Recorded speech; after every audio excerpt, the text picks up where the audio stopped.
Hey, so this is about the POPP principle, POPP principle, pissing on people's parade principle. It goes like this: your right for a parade does not outweigh my right to piss. Your parade is definitely about something, it is on something. And likewise, my pissing is about me wanting to piss. And it is often on something. Sometimes it's a floor, sometimes it's your parade. That's where I'm getting at. You can do your parade wherever you want, but when you put it up to see, you're often always on the internet and the social media, which is kind of the same vicinity where I might choose to take a piss. So if your parade happens to be on the same vicinity, I'd happily piss on it.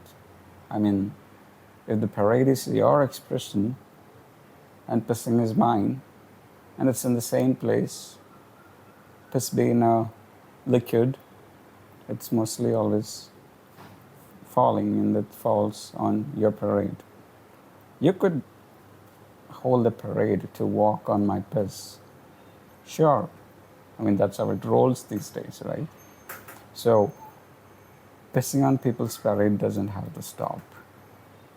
Pissing doesn't have to stop, and parade doesn't have to stop.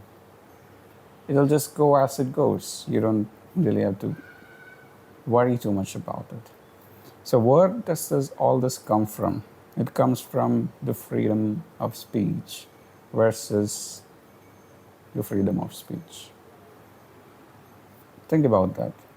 But if not, it's not just about the freedom of speech, because if there is freedom of speech, there is also the freedom to choose not to listen. Why don't people get that? Why do people only think about the freedom of speech? If you can mouth whatever you want, you can choose to not listen to whatever you want. Nobody wants the freedom to listen to everything, but everybody wants the freedom of speech. In fact, everybody does not need the freedom of speech. There's not much to speak about, talk about. So what is it that people so badly wants to say that they celebrate freedom of speech a little too much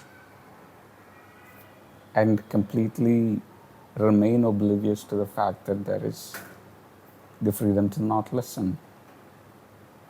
So it's simple. The freedom of choosing not to listen doesn't help you project yourself outwards. It doesn't give you clout. It doesn't get your attention. So you have to be everywhere all the time and respond and react, and the freedom of speech, it empowers your absolute nonsense that you spout, hoping that you elevate your identity. So that's it. If you can walk out of a museum, if you can change the channel, if you can walk out of an art gallery, or cinema, a theater, why is it that hard to just walk out and stop listening to something you don't want to hear? You cannot have freedom of speech for everybody and also be offended by the freedom of speech for everybody, right? That doesn't really solve anything. It is on you to choose. Okay, I have freedom of speech, so I also have the freedom to not listen. That's pretty much it. So, to conclude, with great freedom of speech comes greater freedom to choose not to listen. Use it wisely. Assuming that's a superpower. Actually, it's a superpower,